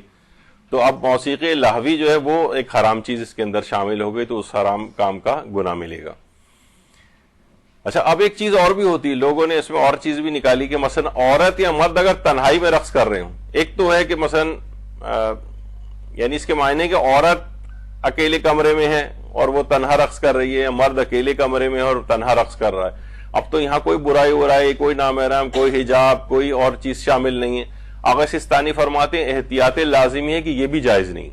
یعنی تنہائی میں بھی رقص کرنے کی اجازت نہیں. دیکھیے کہا یہ جاتا ہے نا کہ بہرحال یہی ہے کہ انسان یعنی اصل اس کا تقوی یہ ہے کہ اس کی تنہائی بھی پاکیزہ ہونی چاہیے. اور یعنی بہت سی روایت میں یہ بات بھی آئی جس کا مفہوم یہ ہے کہ یعنی انسان دیکھیے دوسروں کے سامنے گناہ نہیں کرتا ہے لیکن تنہائی میں گناہ کر جاتا ہے. تو پروردگار یہ کہتا ہے کہ کیا تو نے ایک عام انسان جو مخلوق تھا میری، کیا میں اس سے بھی گیا گزرا ہوں کہ اس کے سامنے تو تم ارتکاب گناہ نہیں کرتا ہے، لیکن جب تو اکیلا ہوتا ہے تو میں تو تجھے ہر وقت دیکھ رہا ہوں، یعنی تو نے مجھے ایک عام آدمی کے برابر بھی نہیں سمجھا کہ اس کے سامنے نہیں کر رہا اور میرے سامنے کر رہا ہے. تو بہرحال مرد یا عورت تنہائی میں بھی اگر رقص کر رہے ہوں تو اس میں بھی احتیاط لازم کی بنا پر جائز نہیں. اسی طریقے سے ماں بیٹا، باپ بیٹی، بہن بھائی کا رقص آقا سیستانی فرماتے ہیں یہ بھی احتیاط واجب کے طور پر جائز نہیں. اسی طرح بہنوں کا بہنوں یا ماں کے سامنے رقص یہ بھی جائز نہیں. تو اچھا مختلف طریقوں سے جو ہے میرے خیال اوپر گھوڑے وغیرہ دوڑنا شروع ہو گئے ہیں. تو بہرحال اس میں بھی یہ ہے کہ مثلا اپنے بھانجے بھتیجوں کے سامنے اور ہر طرح سے مراجع سے لکھ کے، مجتہدین سے لکھ کے پوچھا جا چکا ہوتا ہے مثلا آقا سیستانی سے، یعنی جتنے بھی ابھی رشتے میں نے لیے ہیں، حالانکہ بہت سے مسئلے بالکل واضح ہیں لیکن لوگ لکھ کر پوچھتے ہیں کہ نہیں جناب بھانجے بھتیجوں کے ساتھ مثلا ان کے سامنے کرنا کیسا ہے، تو انہوں نے بھی یہی کہا کہ جائز نہیں ہے. اچھا اسی طریقے سے بہت سے لوگ یہ واقعتاً پوچھتے ہیں، شاید مغربی معاشرے میں چیز عام ہو کہ مثلا کوئی پارٹی ہو رہی ہے اور شادی شدہ جوڑوں کا رقص ہے، اس میں کوئی نامحرم بھی نہیں ہے، بیوی اپنے صرف شوہر کے سامنے ساتھ رقص کر رہی ہے اور اسی طریقے سے ہر کپل جو ہے وہ رقص کر رہا ہے، اور لکھ کے بھی پوچھتے ہیں کہ جناب وہاں پر کوئی موسیقی بھی حرام والی نہیں بجائی جا رہی ہے، عورتوں کا حجاب بھی بالکل مکمل ہے، کوئی اور مفسدہ بھی نہیں ہے، تب بھی فرماتے ہیں احتیاط لازم کی بنا پر شادی شدہ جوڑوں کا اس طرح سے رقص، یعنی جہاں اور بھی لوگ موجود دیکھنے والے ہوں ان کا جائز نہیں. البتہ اکیلے کمرے میں یا ویسے ہی وہ ہوں تو وہاں پہ جائز ہے، رقص کر سکتے ہیں میاں بیوی. لیکن شادی شدہ جوڑوں کی کوئی پارٹی ٹائپ کی ہو رہی ہو اور وہاں پر سب چیزوں کا خیال بھی رکھا جا رہا ہو، چلے ہم سوچ سکتے ہیں کہ یہ کوئی خیالی بات نہیں ہے اور حقیقت بھی ہے، تب بھی فرماتے ہیں کہ احتیاط واجب کی بنا پر لازم نہیں ہے. اسی طرح سے صوفیہ کا جو عارفانہ رقص ہوتا ہے، صوفیہ کا مثلا بہت سارے ٹرکش ڈراموں کے اندر ان کا رقص دکھایا جاتا ہے، اور آج بھی جب کبھی کوئی ان کا دن آتا ہے ترکی وغیرہ کا قومی دن، تو اس کے اندر بھی یہ والے ڈانس پیش کی جاتے ہیں. تو بہرحال یہ بھی انواع رقص میں سے ہی ہے. احتیاط لازم کے طور پر یہ والے رقص جو صوفیہ کے جو عارفانہ رقص ہوتے ہیں اس کی بھی اجازت نہیں. اسی طرح سے ایک چیز اور بھی آتی ہے جس کو دھمال کہا جاتا ہے، لوگ اس کا بھی بہت پوچھتے ہیں. مثلا ہمارے ہاں قلندر والا دھمال اور یہ اس طرح سے، تو اس کے اندر بھی علماء نے یہی کہا کہ اصل میں جو اصل تعریف ہے رقص کی وہی دماغ میں لائیے. کیا عرف اس کو رقص شمار کرتا ہے یا نہیں شمار کرتا ہے؟ اگر وہ عرف اس کو رقص شمار کر رہا ہے تو یہ حرام ہے. عرف اگر اسے رقص شمار نہیں کر رہا ہے تو جائز ہو سکتا ہے، بشرطے اور کوئی حرام کام اس کے ساتھ نہ ہو. لیکن وہ اس قسم کی جو چیزیں ہو رہی ہوتی ہیں وہاں پر، اس میں اور بھی چیزیں ایسی ناپسندیدہ آ جاتی ہیں. البتہ اس کو کوئی یہ نہیں کہ اگر فقہی اعتبار سے، بالکل قانونی اعتبار سے اگر یہ چیز جائز بھی ہو جائے تب بھی اس کو کرنا کوئی یعنی اچھی چیز جو ہے وہ ایک شمار نہیں کیا جائے گا، انسان کے وقار اور اس کے خلاف ہے. تو یہ اس قسم کی چیزیں جو ہیں جو ہے وہ کی جاتی ہیں دھمال وغیرہ کے اندر. ہاں البتہ ایک مسئلہ ایک آتا ہے وہ یہ ہے، چلیں وہ بھی میں آگے چل کے بتاتا ہوں. ایک تو اب آ جائیے علاقائی رقص. اچھا بہت سے ابھی ہوتا ہے کہ جناب خٹک ڈانس پیش کیا جا رہا ہے اور ہمارے مختلف صوبوں کے ڈانس الگ الگ ہیں. جیسے ہی وہ چیز اگر کوئی آتی ہے تو یعنی جب کوئی قومی فیسٹیول بھی آتا ہے تو بس اس میں رقص اور یہ گانے اور نغمے اور اس کے علاوہ یعنی کوئی چیز ہی نہیں ہے. یعنی یہ بعض اوقات حیرانگی ہوتی ہے کہ یہ ایسا کیا ہے. تو مختلف علاقوں کے لحاظ سے جناب یہ رقص ہیں اور لوگ جو ہے اس کے اندر ڈانس کر رہے ہیں. یا مثلا عرب معاشرے کے اندر بھی ایک تلوار ہاتھ میں لے کے ایک قسم کا ڈانس ہوتا ہے. تو اس کے اندر بھی سب کا لب لباب اور نظریہ یہی ہے کہ اگر اس کو یہ سمجھا جائے کہ یہ اس کو کہا جائے کہ ہاں یہ رقص ہے، بس یہ کہا جائے رقص ہے، تو فرماتے ہیں احتیاط لازم کے طور پر یہ سب بھی جائز نہیں، اگر وہ حتیٰ کہ دھمال کو بھی اگر کہا جائے. لیکن البتہ کبھی کبھار ایسا ہوتا ہے، شاید دھمال میں ایسا ہو، شاید وہ میں نہیں کہہ سکتا، اگر عرف رقص کی تعریف میں منقسم ہو جائے، یعنی تقسیم ہو جائے، کچھ کہیں کہ یہ تو رقص ہے، کچھ کہیں کہ یہ رقص نہیں ہے، یہ تو دھمال ہے مثلا، تو پھر اس صورت میں وہ چیز یعنی اس کو حرمت کا حکم نہیں لگایا جاتا. یعنی اگر عرف کہے کہ جو دھمال ہے اور قلندر کے مزار پر یا اس طرح سے جو لوگ کر رہے ہوتے ہیں، تو اگر یہ رقص کی تعریف میں اگر یعنی رقص کے اوپر پورا اترتا ہے، لوگوں سے پوچھیے، اسلام نے اپنے ہاتھ میں نہیں رکھا ہے کہ آپ یہ بتائیے عرف لوگ کہ یہ جو ہے رقص، اس کو رقص کہا جائے گا یا نہیں. لوگ کہیں گے نہیں یہ رقص نہیں ہے تو دھمال ہے. تو ٹھیک ہے، پھر یعنی فی نفس ہی کوئی اور حرام چیز نہ ہو تو اس کی حرمت کا حکم نہیں لگایا جائے گا. یعنی عرف جب کبھی منقسم ہو جاتا ہے، تقسیم ہو جاتا ہے، تو حرمت کا حکم پھر نہیں آتا ہے. یہ آپ لوگوں میں سے تو شاید اتنی خواتین اس میں نہ ہوں، جب مراسم عزاداری کے اندر اس کو ہم نے بہت تفصیل کے ساتھ ڈسکس کیا تھا کہ عرف جب منقسم ہوتا ہے تو اس کی بہت سی مثالیں اس میں آئی تھیں، اور یہ گانے اور موسیقی کے حوالے سے بھی مسائل میں چیز آئی تھی۔ اچھا، اب ایک قسم ہوتی ہے ورزشی رقص۔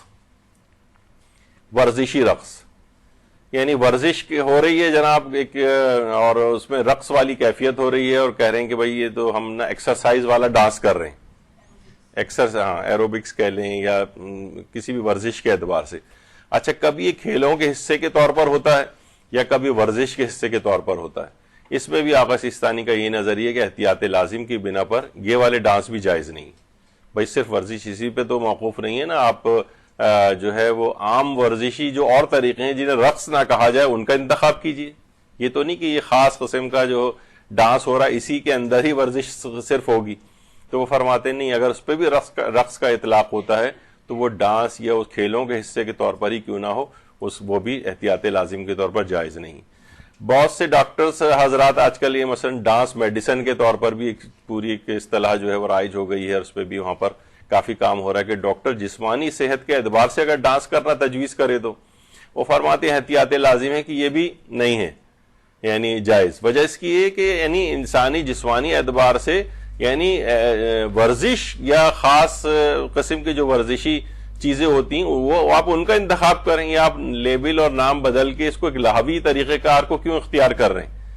تو یہ اس کے اوپر موقوف نہیں کہ علاج فقط خاص قسم کا ڈانس ہی کیا جائے گا تو ہی اس سے علاج ہوگا بیماری کا، نہیں، اور طریقہ کار ہیں ورزشوں کے لحاظ سے آپ وہ کہ جن پر ڈانس کا اطلاق نہ ہو سکے۔ تو ڈاکٹر حضرات اگر اس قسم کی چیزیں اس طرح تو آپ ہر چیز میں دیتے چلے جائیں گے لوگوں کو اجازتیں، پورا ایک اسلام ہی خطرے میں پڑ جائے گا۔ اسی طرح سے اسکولز میں بہت سے اسکولز میں ڈانس کلاسز کمپلسری بھی ہوتی، ڈانس کلاسز کمپلسری۔ اب یہاں پر آیت اللہ سیستانی فرماتے ہیں کہ اگر ڈانس کلاسز کمپلسری ہوں اور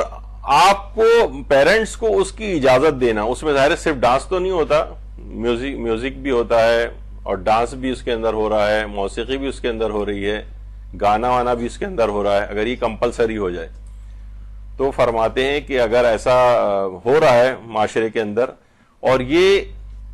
اسلامی تربیت کے منافی، اسلامی تربیت کے خلاف یہ چیز جاری ہوئی، یعنی بچے کی جو اسلامی تربیت آپ کر رہے ہیں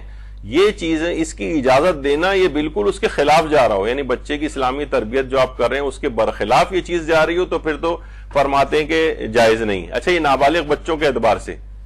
نابالغ بچوں کے اعتبار سے فرماتے ہیں کہ یہ والدین ایسی چیزوں کی اگر ایسا صورتحال ہے وہ والدین خود دیکھیں گے بچوں کی جو اسلامی تربیت وہ کر رہے ہیں یہ اجازت دینا اس کے خلاف تو نہیں جا رہا ہے، یعنی اس طرح کی چیزیں وہاں پر اسکولز کے اندر ہو رہی ہیں، لاو لائب، موسیقی اور ناچ گانا اور یہ سب کچھ ہے کہ آپ کی اسلامی تربیت کو بالکل تباہ و برباد کر کے رکھ دے گی یہ چیز، تو پھر والدین کے لیے لازم ہے کہ وہ اس کی اجازت نہ دیں۔ اور یعنی نابالغ بچوں اور بالغوں کے اعتبار سے تو وہ کہتے ہیں کہ بالغ تو اگر والدین اجازت بھی دے دیں تب بھی بالغ شخص کے اوپر احتیاط لازم یہ ہے کہ وہ ان چیزوں کو نہیں کر سکتا ہے، تو اس کا تو خود ہی اپنا حکم ہو جائے گا۔ لیکن والدین اگر اجازت دے رہے ہوں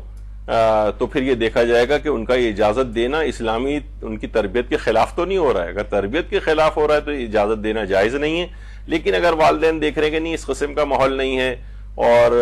یعنی ہماری تربیت پہ اس پہ فرق نہیں پڑ رہا ہے، یعنی دیانتداری سے اپنے بچے کے لحاظ سے وہ اس چیز کو دیکھیں تو پھر عموماً یہ والدین کے اپنے اوپر ہے کہ وہ دیکھیں کہ یہ کس میں اس طرح کے کوئی مفاسد ہیں یعنی جو اسلامی تربیت کے خلاف جا رہے ہوں۔ اچھا، اب رقص کو سیکھنا سکھانا کیسا ہے؟ تو یہ بھی فرماتے ہیں کہ احتیاط لازمی ہے کہ ظاہر ہے جب رقص سیکھا کوئی رقص دکھا رہا ہوگا کر کے وہ خود اس کے لیے جائز نہیں ہے احتیاط لازم کے طور پر، اور جو دیکھنے والا یعنی وہ سیکھ کر پھر کرے گا کیا؟ کرنا تو اسے رقص ہی اکیلے میں بھی ہم نہیں کر سکتا تو پھر اس کا کیا فائدہ ہے اس کا؟ تو بہرحال اگر کوئی رقص یہ لازمہ بن رہا ہے اس طرح سے کہ کوئی رقص کر کے دکھا رہا ہو اور وہ تو یہ اس لحاظ سے جو ہے وہ مثلا اگر لائیو اس طریقے سے ہو رہا ہے کسی جگہ کوئی سیکھنے جا رہا ہے تو خود اس کے لیے بھی احتیاط لازمی ہے کہ یہ جائز نہیں۔ اسی طرح سے آئینے کے سامنے رقص کرنا، تو وہی والی تنہائی والی بات ہو گئی اس کے اندر کہ اگر تنہائی میں بھی کوئی رقص کر رہا ہے، چاہے آئینہ سامنے ہو یا نہ ہو، دونوں صورتوں میں انہوں نے احتیاط لازم لگائی ہے۔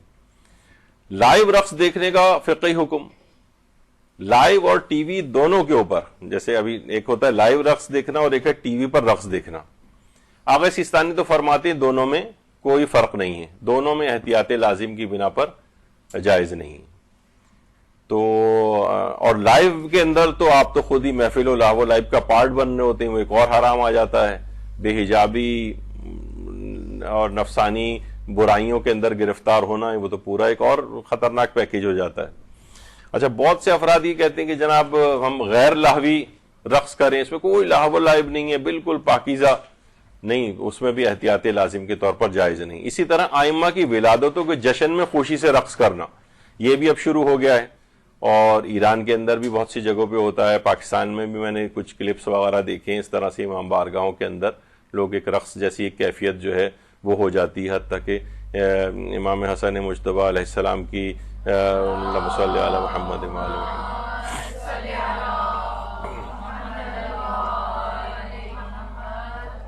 ان کی ولادتوں پر معصومین کے اس طرح سے رقص کرنا، اس میں بھی احتیاط لازم کی بنا پر یہ بھی جائز نہیں۔ اسی طرح جو اس کی اب جتنی بھی صورتحال بنتی ہیں، بھنگڑا ہے جیسے کہ جناب وہ مختلف علاقوں میں اس طرح سے جو ہے وہ بھنگڑا کیا جاتا ہے، اور جناب لوگ، اور اس میں کوئی برائی کہیں پہ بھی نہیں سمجھی جاتی، تو کیونکہ یہ بھی رقص کے حکم میں آتا ہے تو اس لحاظ سے اس کی بھی احتیاط لازم کے طور پر اس کو بھی جائز نہیں، اور یہ تو اور ہی بری چیز ہے،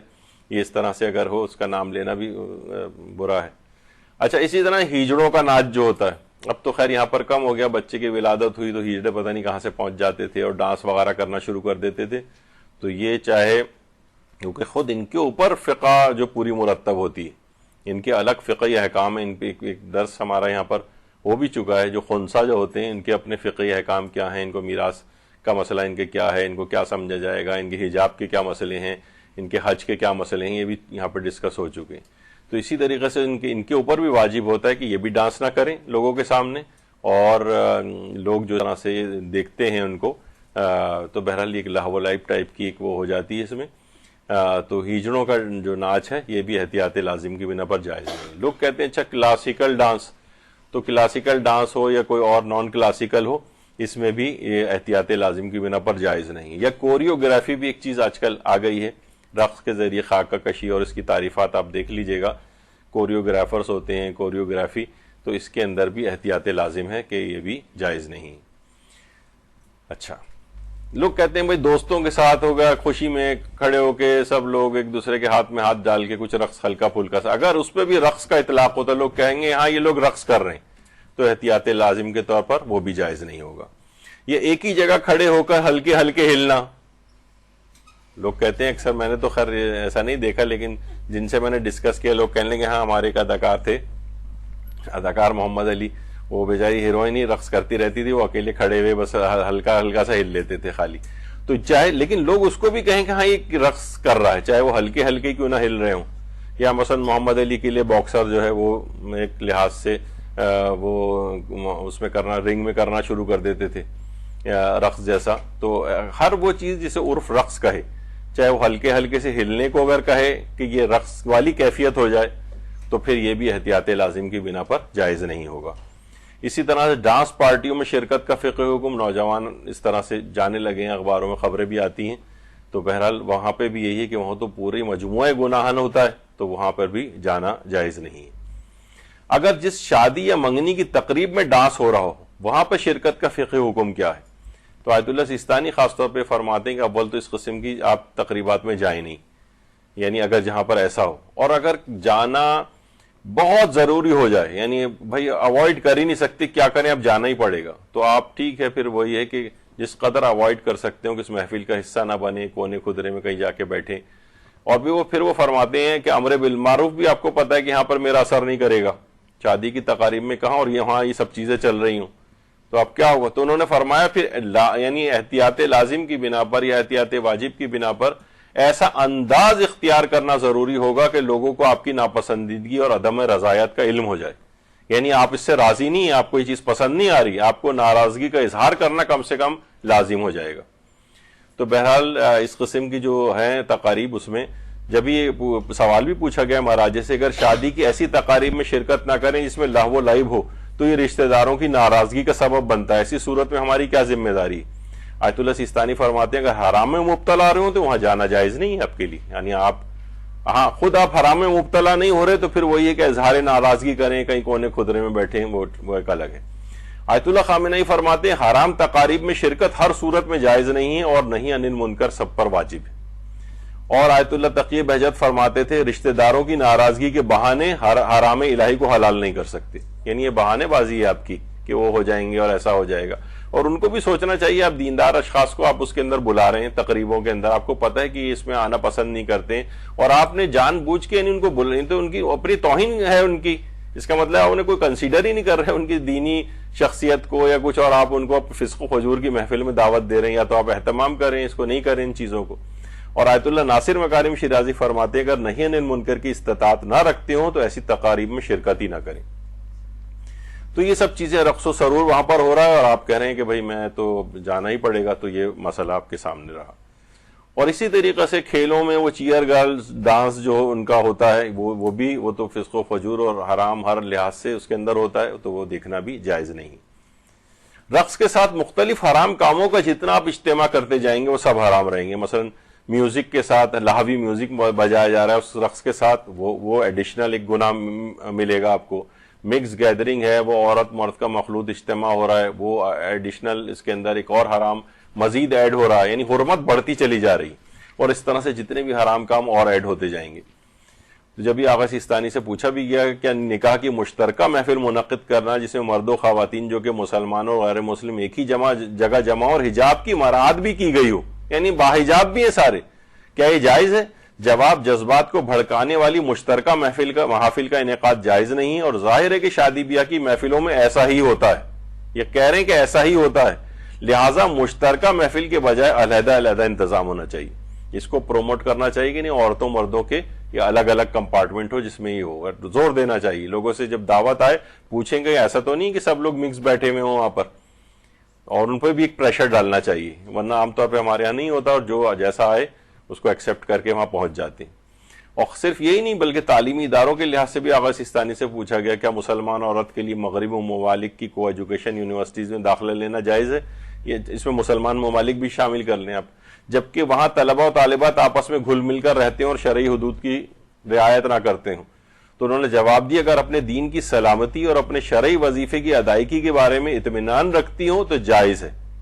اور شرعی وظائف میں سے کیا چیز ہے؟ حجاب کی رعایت، نامحرموں کی طرف بری نگاہ نہ کرنا اور نامحرم کے بدن کو نہ چھونا اور وہاں کے فاسد ماحول کا اور ان پر اثر انداز نہ ہونا۔ اگر یہ رعایت کر سکتی ہو تو جائز ہے وہاں پر پڑھنا، اور نہیں کر سکتی تو پھر جائز نہیں،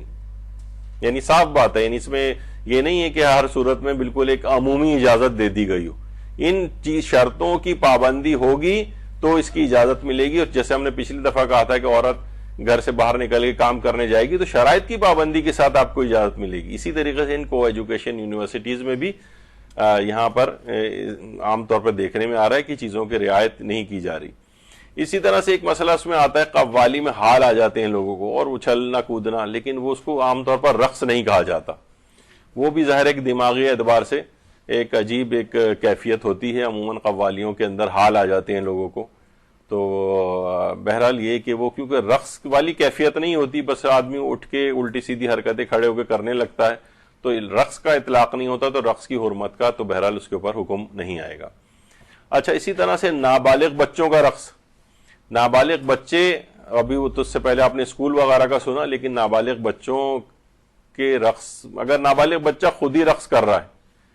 تو ٹھیک ہے، یعنی کھڑے ہو کے اس نے ایسا ہلنا شروع کر دیا تو ظاہر ہے ابھی وہ مکلف نہیں ہے، بالغ نہیں ہے۔ لیکن یہ کہ اگر ہم دیکھ رہے ہیں کہ نابالغ بچے اس طرح سے یعنی ان کی دینی تربیت کے خلاف جا رہی ہے چیز، تو اس میں اسکولوں کے جا کے اور ان سے بات کرنی پڑے گی کہ بھائی یہ کلاسز کو ایگزیمپٹ کیا جائے اس میں سے۔ یہ آپ اپنے اوپر ہے کہ بچے کے اندر اس طرح کی چیزیں، کیونکہ یہی ہے، یہ دماغ اس کے بننے والی چیزیں ہیں ساری، یعنی ایک دم سے بٹن دباتے ہی وہ بالغ ہونے کے بعد جو ہے وہ پارسا نہیں بن جائے گا، یہ بالکل نابالغیت کے زمانے سے ٹریننگ اس کی ہوتی جائے گی، یہ اس کے لیے عام سی چیز ہو جائے گی، تو یقین جانیے بالغ ہونے کے بعد بھی یہ کرے گا، آپ اس کے بعد روک کے دکھا دیجئے اس کو۔ تو یہ سب چیزیں ہیں۔ کیا ڈانس کے کوئی عقلی فوائد ہیں؟ دیکھیے اگر آپ دیکھیں تو جناب بڑے عقلی فوائد ہیں کہ جناب یہ جو کر رہے ہیں، دیکھیے اس کے اندر بہت ویسی کوآرڈینیٹڈ موومنٹ ہوتی ہے، اور اس کے اندر جناب برین کے لیے بہت ہوتا ہے اس کے اندر، اور اس میں آکسیجن جو ہے وہ برین کو ہر خلیے تک آپ کی آکسیجن پہنچتی ہے، آپ کا ہارٹ ریٹ اور ردم اس کا نارمل ہو جاتا ہے، اور اتنے فائدے آپ کو جو ہے اس کے بتائے جائیں گے کچھ حد نہیں۔ تو رقص اور ڈانس کے بہت سارے طبی فائدے بھی تو ہیں، لوگ کہتے ہیں کہ دیکھیے اس میں کتنا اس میں فائدے ہیں۔ تو دیکھیے یہ قرآن نے اس کا بھی مسئلہ حل کیا ہے، یسألونک عن الخمر والمیسر قل فیہما اسم کبیر ومنافع للناس واسمہما اکبر من نفعہما، کہ رسول اللہ آ کر آپ سے پوچھتے ہیں کہ یہ شراب کے متعلق اور یہ میسر کے متعلق، لیکن قل فیہما اسم کبیر، کہہ دیجئے کہ یہ بہت بڑے گناہ ہیں، ومنافع للناس، لیکن اس میں انسانوں کے لیے فائدے بھی ہیں، واسمہما اکبر من نفعہما، لیکن ان کے جو اس کا جو گناہ ہے اس کے فائدوں سے بہت زیادہ ہے، یعنی اس کا جو گناہ کا جو نقصان ہے وہ اس کے فائدوں سے بہت بڑھ گیا ہے اس کا نقصان۔ تو دیکھیے اس کے اندر بھی اس کا مطلب ہے شراب کے اندر یا مثلا جوا وغیرہ ہوتا ہے اس میں وقتی فائدہ تو ہو رہا ہوتا ہے نا کہ پیسہ ہاتھ میں آ رہا ہے، اور شراب میں یہ ہوتا ہے اس میں بھی اگر آپ میڈیکل سائنس کے اعتبار سے اس کے فائدے دیکھیں شراب کے بھی، تو اس کے اندر بھی جناب ہائی ڈینسٹی لیپو پروٹین جو ہے اس کا اضافہ ہوتا ہے جو کارڈیو پروٹیکشن پرووائڈ کرتا ہے، اور کولیسٹرول لوورنگ ہوتا ہے، اور ٹینشن کو ریلیو کرتا ہے، اور آپ کی کنسنٹریشن میں اضافہ کرتی ہے۔ الکوہل وغیرہ جو شرابیں ہوتی ہیں ان کے بڑے فائدے لکھے ہوں گے میڈیکلی، لیکن کیا ہے، اور اسلام نے بھی اس کو ایکنالج کر لیا، چلیں کہا کہ اس کے اندر منافع للناس فائدے بھی ہوں گے، لیکن ان کا نقصان ان کے فائدوں سے بہت زیادہ بڑھ گیا ہے۔ تو اس لحاظ سے آپ ہو سکتا ہے کہیں کہ بھائی ڈانس کے اندر تو بڑے طبی اور ویسے فائدے ہیں عقلی، تو اس میں یعنی اسلام نے اس لحاظ سے بتایا کہ اگر اس کی حرمت کا اس نے حکم دیا ہے تو بہرحال اس کا نقصان اس کے فائدوں سے زیادہ ہے، آپ اس کے آلٹرنیٹ طریقے اختیار کریں جو کہ حلال ہوں، لیکن ڈانس وغیرہ کی اجازت نہیں ہوگی۔ کہتے ہیں جناب رقص جو ہے ایک طرح کی ورزش ہے، تو وہی آپ نے سنا، تو آغا سیستانی سے بھی پوچھا گیا کہ ایکسرسائز وغیرہ کے لیے رقص، تو انہوں نے کہا لا یجوز علی الاحوط وجوباً، احتیاط واجب کی بنا پر یہ جائز نہیں ہے ایکسرسائز وغیرہ کے لحاظ سے بھی۔ پھر کہا کہ یہ دبکۃ الرجال، یعنی یہ جو مختلف آپ دیکھتے ہیں کہ وہاں اس کو دبکہ کہا جاتا ہے کہ وہ نوجوان کندھوں پہ ہاتھ رکھ کے اور ایک ساتھ ڈانس کرنا شروع کر دیتے ہیں، بظاہر اس میں کوئی لاو و لعب بھی محسوس نہیں ہوتا۔ انہوں نے کہا کہ اس صورت میں بھی محل اشکال ہے یہ، اور فہو نوع من الرقص، یعنی یہ ایک اسی کی قسم ہے رقص کی۔ تو یہ اس طرح جو دبکۃ الرجال، یہ کندھے پہ ہاتھ رکھ کے نوجوانوں کا کچھ اس میں تھرکنا، یہ بھی رقص کی اس اقسام میں سے، اور اس میں بھی اشکال ہے۔ تو آپ نے دیکھا کہ یہ جو سارے احکام تھے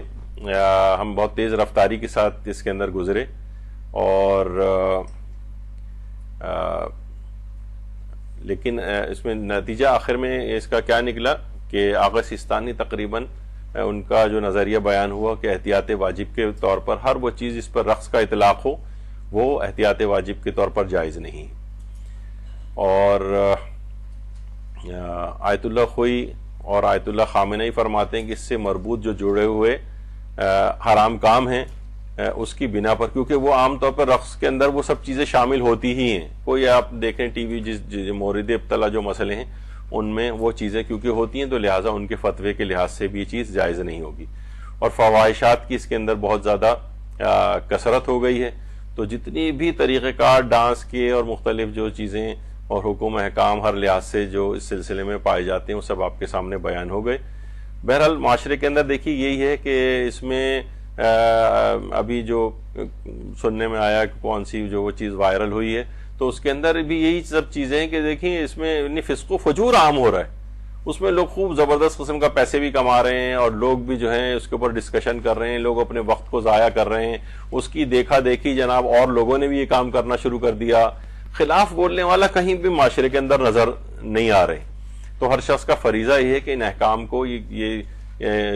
استفتاءات جو ہیں موجود ہیں یہ اس میں دفن رہنے کے لیے نہیں ہے، بلکہ لوگوں تک پہنچائی جائیں گی چیزیں، بچوں کے حوالے سے ہیں، ان کے دماغوں میں چیزیں ڈالی جائیں۔ پہلے مرحلہ تو علم میں آنے کا ہے، علم میں آنے کے بعد اس کی بار بار تبلیغ کا ہے، تبلیغ کے بعد اس پر زور دینے کا مسئلہ ہوتا ہے، پھر کہیں جا کر لوگ اس سے بچتے ہیں۔ ابھی تو وہ سوچ رہے ہیں کہ شاید یہ حلال، اور کیونکہ اتنا زیادہ چیز ہو رہی ہے، عامت البلوا ہونا وہ اباحت کی دلیل نہیں ہوتا کہ ایک چیز معاشرے میں بہت زیادہ موجود ہے